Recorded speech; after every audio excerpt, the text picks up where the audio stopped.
the thing, and then I'll welcome them. Yes. Okay, whenever you're ready. In this episode, we learn that it's not the big red machine, it's the big dead machine. 3, 2, 1. Hey, everybody! It's me, Paul William Packler. I almost just made up a fake name for myself. I don't know why. Like Donald Trump. Yeah. Welcome to Quality Time with Family Ties. This is me, Paul Packler. Scott Jones can't be with us, but I want Corey Pepper, our other co-host, to explain why. Well, actually, I'd love to explain why, but I have no fucking clue. He said something about his child being sick. It sounds shady to me. I think his health is just as good as Hillary Clinton's health is, in spite of as rumors. Good as. Yeah, I think that Henry's health is at least better than John McCain in 2008. Absolutely. His health is probably better than Scott's is going to be in about 3 days when Scott catches the cold that Henry has right now. I know. Now you're getting to see how the sausage is made. We might make another episode tomorrow, which I'm guessing Scott will bow out of because he'll be sick by tomorrow. He'll have Henry's cough. I just realized my shirt is open, but you can't see it. It's like I'm an Israeli man, except I have no hair on my chest. So you're not at all, is what you're saying. I'm more presentable to myself. No, you look great. Here, let's pull both of our shirts down a little bit. Here we go. Oh, yeah. Wait, let me unbutton. Great for radio. Oh, look at all that hair. I have none. I've never grown a hair on my chest. I'll FedEx you some of mine. Hey, how's the show going, Paul Packler? It's great. We have had 2 shows so far, and they've both been amazing. This will tie in with what's going on with you. Our theater has an air conditioner that's on the fritz, and we're in the middle of a heat wave. So wow. So was it uncomfortable one night for the audience, or both nights? One night for the audience, but both nights for us. We were up on stage, and it felt like the old Disney show. Dealing with the heat. Mm-hmm. Yeah. Imagine being up on stage and trying to be funny, as opposed to just going through the motions like we used to do when it's 100 degrees. Ain't that the truth? When you're actually trying, it's a whole different ball game. And I read a review that was posted online that was really very positive. Yeah, absolutely. Yeah. And then on Show Score, it's a site I'd never heard of before. We're getting a bunch of reviews on there, and I've gotten my name mentioned a couple times. So, and when's the next performance? Saturday night. So if you're in New York, once again, this episode will be coming out next week, so you will have missed the show. But regardless, we have 3 more shows. We close on the 26th.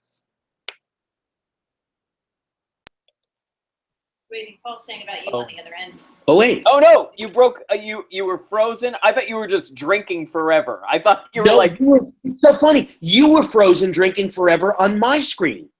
Oh my god! I think if we switched identities, is this like a vice versa 80s comedy? Yes. Oh wow. Boy. This episode, it's funny because we usually let Scott take the really specific notes on everything. Yes. So he sort of steers us through this. And since I'm assuming you watched it before you knew Scott wasn't going to be with us, and I certainly watched it before I knew Scott wasn't going to be with us, so my notes are sketchy at best. You know what? I'll say this. I knew Scott wasn't going to be a part of it, and I still didn't care. This episode. Well, that's the episode's fault, really. And having watched this one, and since we had a couple of good episodes, I was starting to get a little spoiled and very hopeful. And this really did seem like a throwback to season 3. It would have been a good episode on season 3, but it's still not a very good episode. Yeah, it had all. Okay, so yeah, if you're, as Scott would say, in the parlance of Scott Jones, if you're playing along, this is season 4, episode 4, Designated Hitter. Yeah, it's got all of the places. It's got all the pieces in the right place, but it's just boring as shit. It's just not good. And you know what? Whose fault it isn't? To any others, who's just fine. She's amazing in it. Yes, it's like, once again, I'm singing the praises of Tina Yothers because it's not her fault.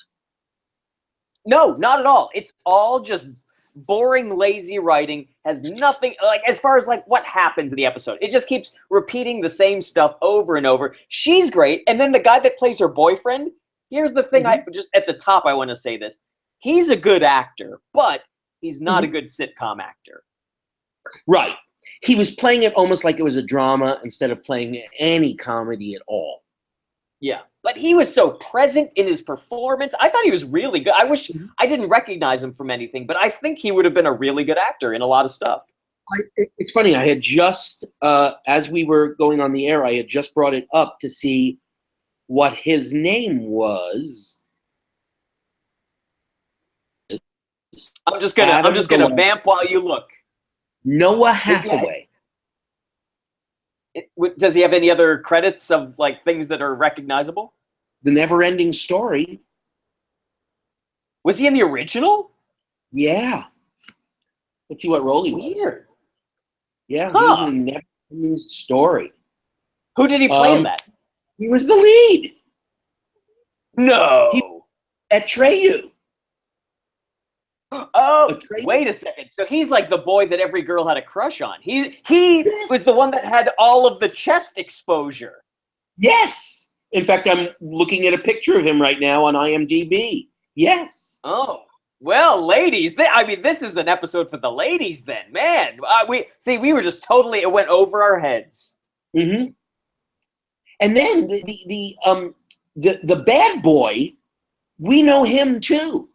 The guy who's the book. He's Danny Nucci. Does that mean that guy? No. Titanic. Oh, I never saw that. Who did he play in that? Wait, you're the person who's never seen Titanic? It was one of the first movies that I refused to see. This is when I started to put my foot down of being a nudge.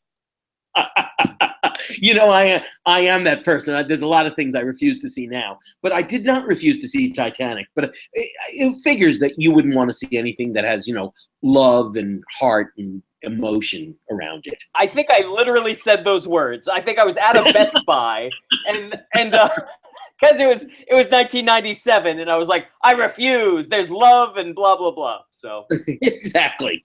Now, in this episode. By the way, and the other thing you said, it repeats itself over and over again. And that's a funny thought considering this episode sort of kind of repeats a pattern that the writers thought clearly was the cleverest way to open season 4. Episode about Alex's girlfriend, episode about Mallory's boyfriend, episode about Jennifer's boyfriend. 3 in a row. Yeah. And the only thing is, I don't think we ever see this kid again. He's the only one that didn't make the cut. It was a 1 and out for this poor kid. Yeah, but it's so funny because that's what it's like. We have totally forsaken the parents at this point. It's just like, nope, this is going to be a show about the kids. We're redirecting our attention, and the kids and their romantic life are what we want to follow. Mm-hmm.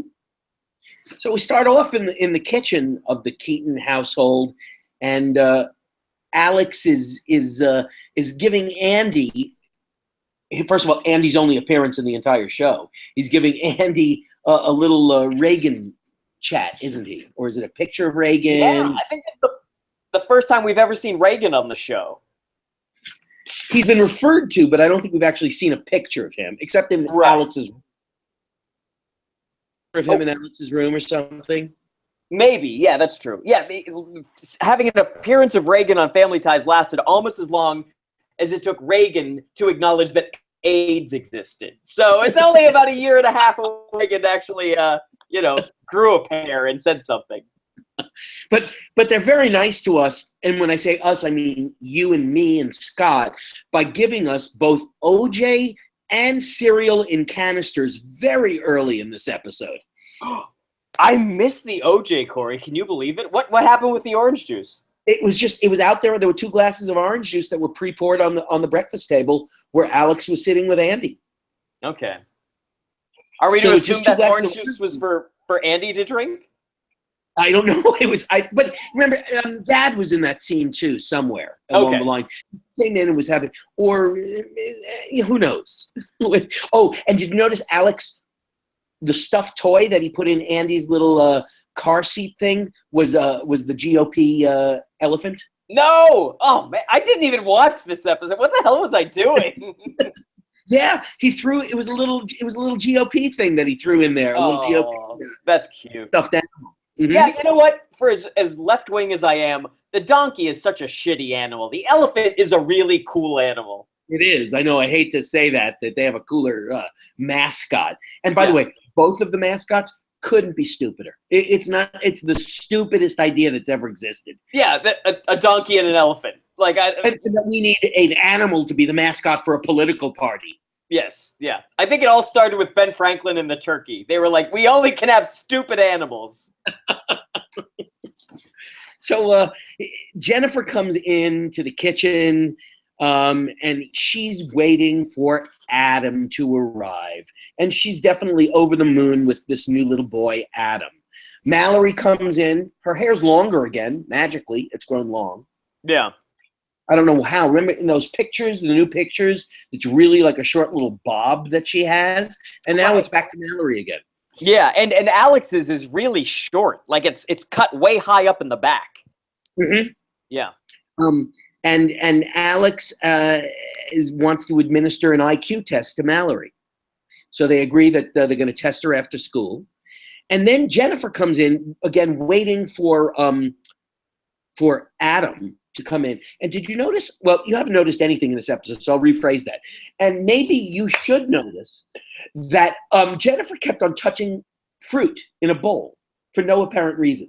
She was like holding an apple in her hand, and then she put the apple down, and then she picked up a pear, and she was like holding. It was a pair of testicles that she had like two pieces of fruit. And it was like she was like cupping the ball sack with like the pear and the apple. Right. And I don't know why. It was like, hey, Jennifer, stop touching the fucking fruit. People are going to eat that stuff. Yeah, well, I mean, at the same time, though, that's good that she's doing that and trying to find the difference between the two, because it's important to, always check in to make sure they're both the same size, that everything's okay. Oh, you know what? There's our PSA. There it is, right there, ladies and gentlemen. Paul Packler with a PSA for checking yourself for testicular cancer. It's true. Hi, I'm Paul Packler. I am a member of the cast of Quality Time with Family Ties, but I'm also a member. I'm not just a customer at Men's Warehouse. I'm not just the owner of Men's Warehouse. I'm also a customer. Remember George Zimmer? George Zimmer from Men's Warehouse. Oh, I thought that was your mom. I thought your mom was... It's the same voice. Yeah. And I don't believe either of them were smokers, which is crazy. So Adam finally shows up, and he brings Jennifer like a new Cincinnati Reds hat. And she is in hog heaven. She's got baseball and boys and fruit like testicles in her hands. And you know what's crazy about those hats are directly from the props table because they are not broken in at all. They are so fresh. I mean, they just ordered it from MLB.com as if there was an internet in 1984. Thanks for qualifying. I was like, whoa, wait a second. Yeah, I just wanted to make sure. I knew how ridiculous that was. I just don't remember how I would buy a baseball hat in 1984. What'd you have to do? You had to wait for the Wells Fargo wagon back then, right? Isn't that what you had to do? Wow. And you're also mentioning your dream role of Harold Hill. There it is, Paul. Your dream role. I would be amazing. Ready? Madam Librarian. It's always the worst note, and I'm really good at that bad note. And to your tweet that the only problem with you playing Harold Hill would be that Winthrop would be taller than you. Yes. Is hilarious. And my older cousin commented on Facebook. He's like 6'2". And so he's like, he's got a receding hairline. It would be amazing if because he played Winthrop in high school. So he would be Winthrop, and you could be Harold Hill. It would be wonderful. And I'll be Marion Peru opposite you in drag. Oh my God, Corey, singing together with you and doing the There were rounds of bells on the hill. good night, my someone, good night, my love. You know what's great about Music Man is it's a timeless musical because it was written in sort of a timeless era, like purposefully. Yeah, it's so long ago that it almost just exists out of time. It does. It's a fantasy. I'm sure everyone can relate to that out there. All of our fans, the Quality Time, Family Ties, all big Music Man fans. Of course, it's the best music. Is there a better musical than The Music Man? I don't believe it. All I want to say is 2 words: Jellicle Cats. I don't want to say anything else. Just Jellicle Cats. I'm once again, I'm the only person who's never seen Cats. So I've only barely seen it because I requested. It was when I was working in the Broadway theaters, and I'd requested to work. I shifted with another. I wasn't in that theater. I was in another theater, and some other theater manager wanted to watch my show, and I wanted to watch it. So I was working when I saw it, and I immediately realized it was the worst piece of garbage that had ever been written, ever. When people say they hate musical theater, that's the reason they hate musical theater, because shows like Cats exist. Wow. What do people like about it? Just sexy 20-year-olds dancing in leotards? And acting like cats. I don't know. I don't like watching cat videos. I don't think that's cute. Oh, I like that, so. You like cat videos? Yeah, that's really iconoclastic. Is that like you don't like cats or dogs? Oh, I love cats. I love cats. You love cats? Yeah. Because they're like you in personality. They're a little standoffish, but cute. Mercurial. And we both shit in boxes. Sometimes can just sit on a table and stare out a window for about 4 or 5 hours. Right. Both filled with ennui. Small enough to crawl into the tiny cupboards in my closet. And whiskers. Look at these. Wow. Poor Scott is missing the episode where we compare you to a cat. I could talk about this for an hour. I feel like we could just forsake the rest of this episode and talk about ways that I'm like a cat. It would be the most hilarious waste of time ever. So moving this along, we go from the red tats, and there's a very weird fade out of this scene too. Very strange. I don't even remember what it is. But we go to the school lunchroom. There's weird cuts throughout. Yes.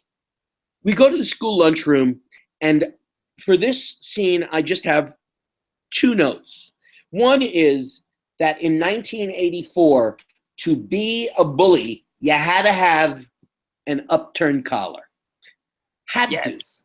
That meant bully, because in both of his scenes, this bully had an upturned collar. And the other note I wrote down is a single word: horrible. So what does that mean? Oh, that's right. This scene sucked. That's what this means. I thought the other It was horrible. bully in the 80s is that you had to be Italian. You had to be like some sort of F in order to then be a bully. I'm so embarrassed that they did that. I'm so embarrassed that he looked Italian, that he sounded them, these, and those like he was from. You had to be like from Brooklyn. Hey, we just moved to Dayton from Brooklyn. And yo, come on over here, kid. And then they cast Danny Nucci.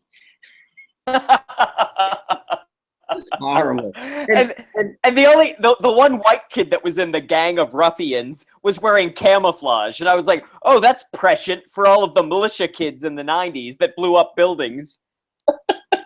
And I just want to beg all of our viewers, however many there are, if you hear this episode, just go and watch the extras in this scene and the kid extras in the lunchroom scene in the second act. That is, ladies and gentlemen, the worst extra acting I've ever seen in my life. In that second scene, in the second act, there's actually an African-American boy who laughs when somebody does something funny. He actually laughs like he's watching the scene. He's not acting. He's watching the scene, and somebody breaks him up. There's an extra laugh. And I kept going back and forth over whether I loved that or that it was terrible. I couldn't tell. It was so fabulous. It was one of my favorite moments that we've ever had on the show. I was like, wow. I kept going backwards too. It's like, that kid just laughs. Somebody does something funny and he laughs, and the camera's on him, and they figure, what the hell? Okay, it's funny. Yeah, we're not going to get another take of this, so let's just keep going. But at the same time, Corey, it's like you're in a play, and there's someone sitting on a couch downstage, there's a door upstage, and the person's supposed to sneak in, and the door creaks. What do you do? You laugh. I don't know. What else can you do? You laugh. You go, gotcha. Exactly. I'll give you a moment to rearrange yourself. I did a production of West Side Story. And I was Chino, which obviously anybody can see. I obviously get cast as Chino. Of course. This was in Connecticut. So I guess in Connecticut, the Jews look like they're members of the Sharks. So I get cast as Chino in West Side Story. And on opening night, we were rehearsing. Next week's show was Fiddler on the Roof. So we were rehearsing during the day, Fiddler on the Roof, and performing West Side Story at night. The girl playing Maria in West Side Story was playing Tzeitel in Fiddler on the Roof. So opening night of West Side Story, I killed Tony. And she drops to her knees crying, and she goes, Tony, Tony, Tony, oi, God. Oh, no. So I start laughing. I just could not believe that Puerto Rican Maria just said, oi, God, upon Tony's death. So I start laughing. So, and I don't know if anybody knows the end of West Side Story. There's no singing. It's the finale is just sort of the sad music playing, and it's like drones on, and everybody sort of picks up Tony, and there's a processional of everybody sort of carrying Tony, very Jesus on the cross, like out of the theater. So that's the end of the show. So right. Instead, I was supposed to go over and help pick up Tony's body, but I was laughing so hard, I turned my back to the audience, thinking, okay, at least I'll turn my back so I won't be laughing. So one at a time, every member of the gang turned their back. We're now completely different than the stage. We're now all facing upstage, and all you can see is our shoulders going up and down because everyone on stage is laughing because Maria said, oi, and I started laughing.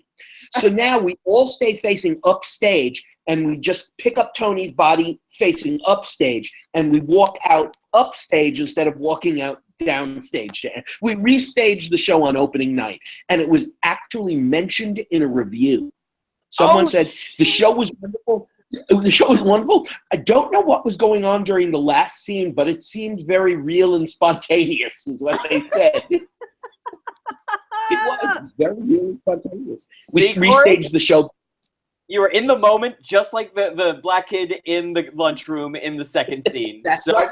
Thank you. That's exactly what my point was. You got to stay in the moment at all times. What an all times.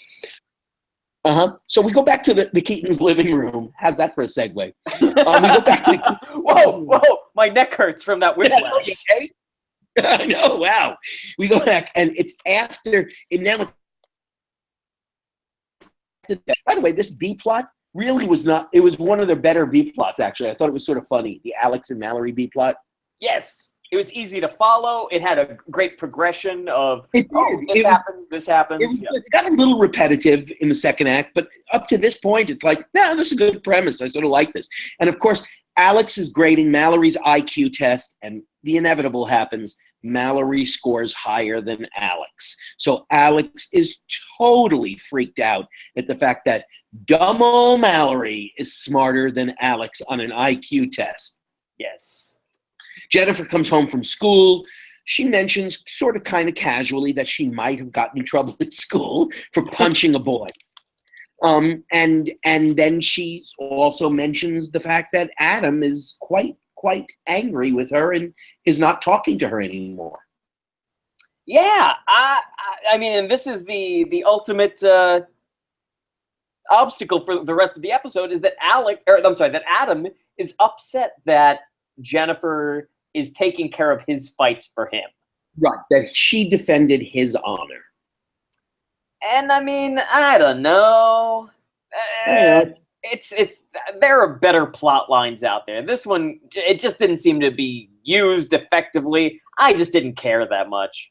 It was almost impossible to care. I don't know why. It was like, and yet, in spite of that, I thought both Adam and Jennifer were both really good. With Jennifer getting off some really good comedy lines, and then also having some really good real acting moments. Yeah, 100%. Once again, this is one of those episodes where it's like, watch it because Tina Yothers is really good in it. She's really good. And, this is not the first time that we've mentioned, we make fun of the use of Jennifer in the show. We make fun of the fact that, sad for Tina Yothers, that they caught her during an awkward period, which probably was by design. It is. I feel that that's a design of every producer when they sign an 11 or 12-year-old to be in a show. That if the show's a hit, you're going to get their awkward years, and you hope for the best. You get your fingers crossed. You never really know. And of course, I teach so many of these kids who are working out here, and some of them start really cute when they're 10 or 11, but they don't end up really cute when they're 14 or 15. It just changes. Yeah. So it's a crapshoot. But she may have been awkward, but you know what? I'm beginning to understand that when she auditioned, she's pretty darn good. She's a good little actress. Absolutely. And that's where we leave it for the commercial, right? Is that she establishes that Adam is really pissed at her and he won't ever talk to her again, and that's where we're like, dun dun dun, commercial. So we'll go off and then come right back, Corey. You got it. Okay, we'll be right back. Okay, so while we're on break, Corey, we got a tweet from Taylor. She was asking when we're going to be sending out the DVDs from the giveaway. Oh, have you talked to Scott at all? Yes, my schedule is finally eased up, so I'm going to go over to Scott's in the next couple of days. I'm going to sign them, go over to Scott's, and then I'll get his signature on them, and then I'll send them out. Fantastic. So like early next week they'll go out type thing? Exactly. Fantastic. At the late next week. Here, I'm going to tweet her right now. Mm-hmm. Be going out early next week. And I'm going to attach Joaquin. Taylor and Dana, right? Exactly, and Dana too. Mm-hmm. I'll be back for a second. Oh, sure, go for it.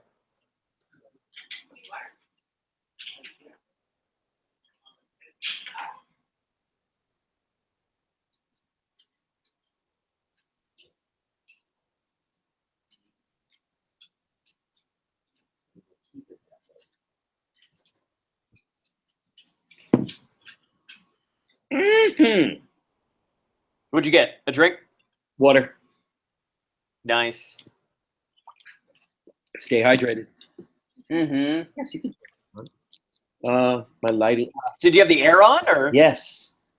Oh, yes. When I got in my car Okay. today, it said 115 this afternoon. Holy shit. It said 115. Wow. It cooled off to about 101 by the time I got to work. So it was just. Oh, like a balmy 101. Yes, a balmy 101. Man, it was so hot, Corey, this weekend because my parents came to visit. I was taking them all around the city on the days that it was. What's that? You doing touristy things? We couldn't even. They came to see the show, the opening show on Saturday, and it was so hot. We were standing outside waiting to go in, and it was just. And then I did the show. It was an oven, and then by Sunday when we were going to go out exploring, it was the same temperature again. We just went to see Star Trek. That's when you went to see Star Trek just to stay in the cool. Yeah, I was feeling like I was going to throw up. That's how hot it was the whole time. Mm-hmm. Has it eased up a little bit, or is it still miserable? It's a lot better now. It's like in the mid 80s. Oh, okay. So nothing compared to California right now. No, we're in just a little bad phase. Oh wait, Logan started school already? I saw that picture. Yesterday was the first day of school. Early. That's the new thing over the last 2-3 years now. It's been They end school at the right at the beginning of June, and they have basically June and July off, and they go back to school in August. Wow. Mm-hmm. So yeah, it's back to normal. Well, that's good. How's he liking school in high school so far? I don't know. Oh, is he already getting moody and not talking about how school is?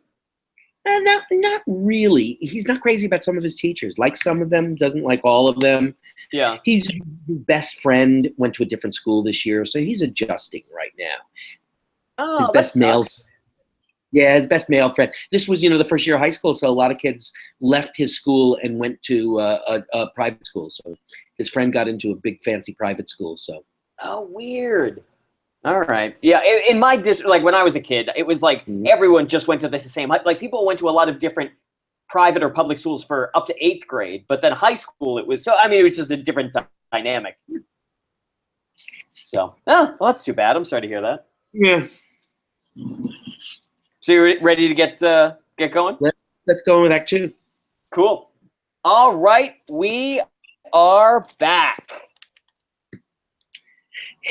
They start Act 2 with a little scene in the living room with Skippy taking the IQ test, right? Is that what he's giving the IQ test to Skippy?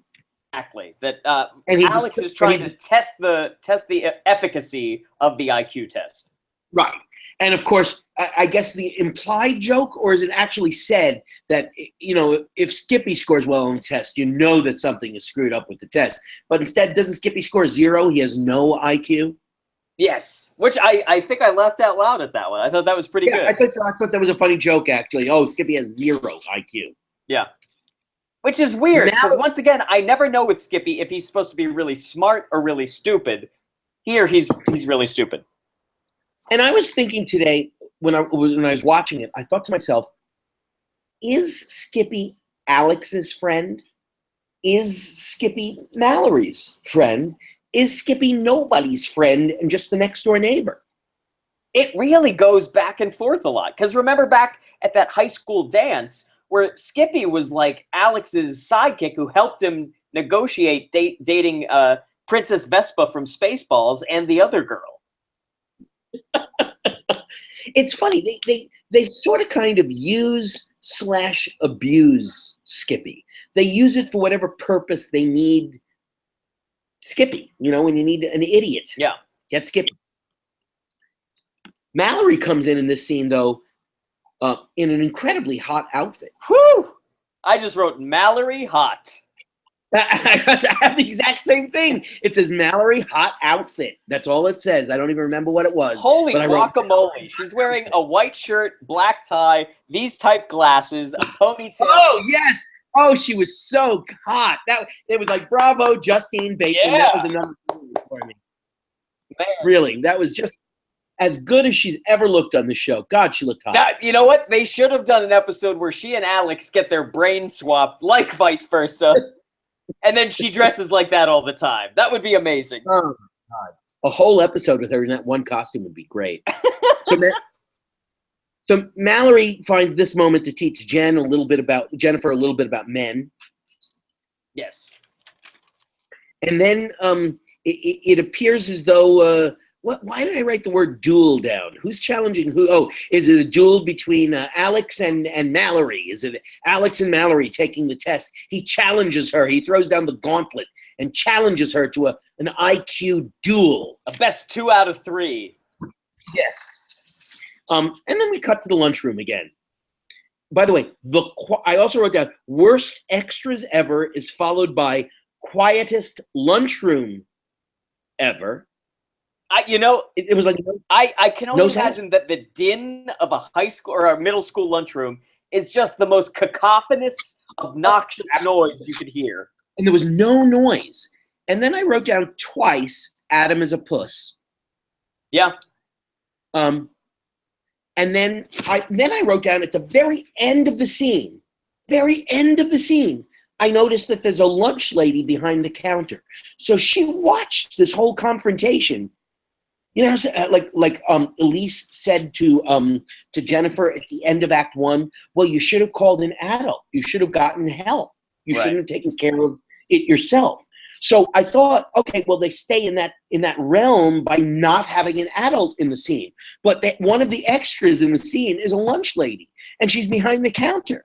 And Jennifer wouldn't necessarily know that the lunch lady was an extra and she couldn't talk to her. So, she's like, I'm sorry, I'm not even an under 5. I can't do anything. it's the reality of a television show versus the reality of reality. Hey, if there's an adult there, Jennifer, you should have said something to the lunch lady. And the cast, the second AD, shouldn't ever have used an adult extra in that scene. Yeah. You know what, though? I think the answer that we're looking for might be in those first few shots of the episode, that Ronald Reagan cut public school funding. So this middle school only hired minimum wage workers for their lunch ladies. Therefore, she's like, I'm getting paid $3 an hour. I'm not getting involved in this fight. Danny Nucci looks like he could kick the crap out of me. He's got an upturned collar, for God's sakes. He's got that Bieber haircut. Jeez. So maybe that's the end. Maybe that's why she's stuck out of it. Okay, that could be it. I'm glad you came up with some explanation. Well, if I'm not going to watch the episode, the least I can do is bullshit. So we now go back to the living room / testing facility, and it's Alex and Mallory, or Mallory taking the test. Why did I write down better again? Better again. What does that mean? Alex got a 138 and she got a 140. Oh, she does better than him again. That's it. That's the reason. She does better than him. And I love, there was a line that she said after that glow of beating Alex again. And she says, I'm not dumb. I don't understand why she has a total lack of confidence. She's cute.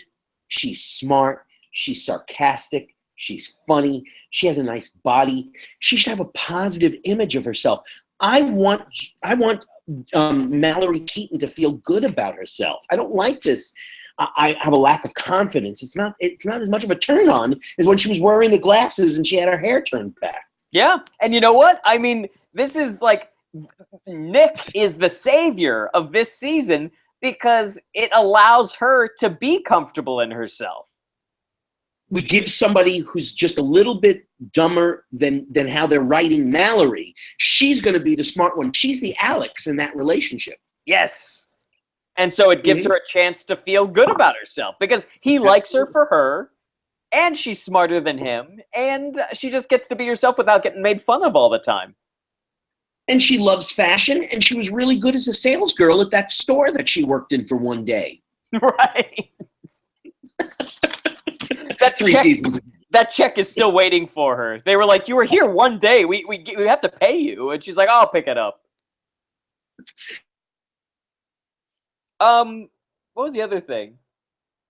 Oh, at the end of this scene, Corey, I laughed out loud so hard. I think it's the first time that's happened this whole episode. Are you still there, or did you freeze?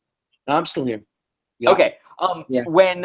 So after Alex learns that she got a 140 and he had a 138, Steven and Elise come in, and he's like, Mom, Dad, I'm not dumb, am I? And then Steven goes, you're a nice boy, Alex. Yes. And it's amazing.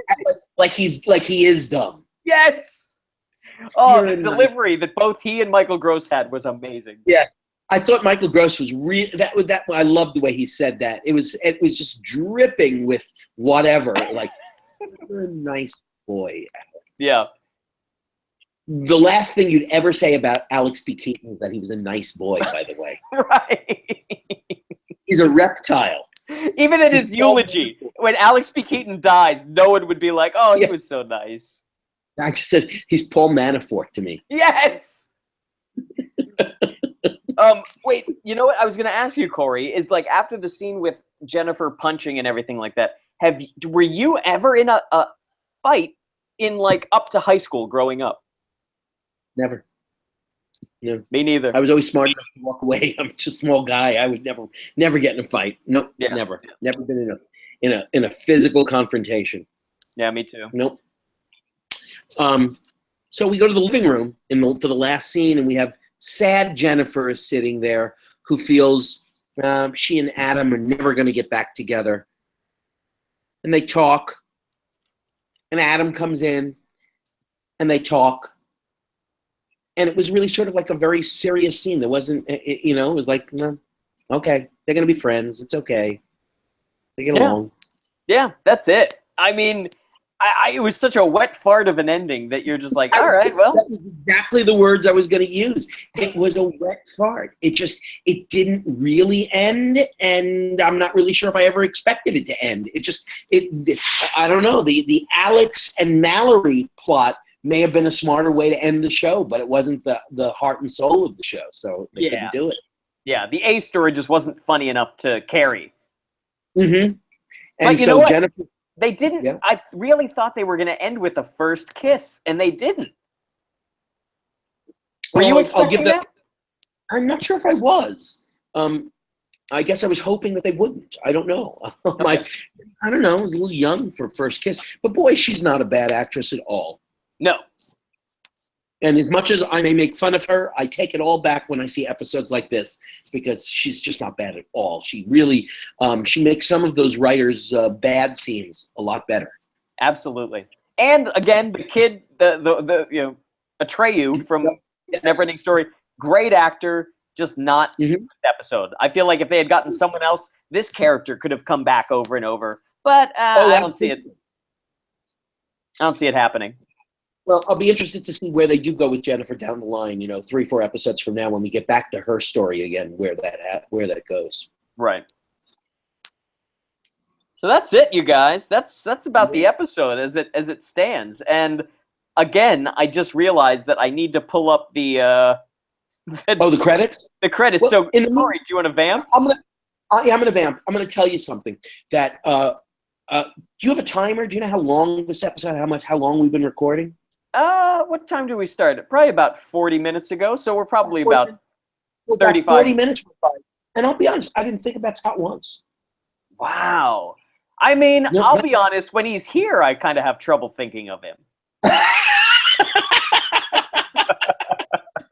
Oh, I hope he's watching us right now in between wiping up Henry's mucus and his mocos from his nose. What was that second thing you said? Mocos?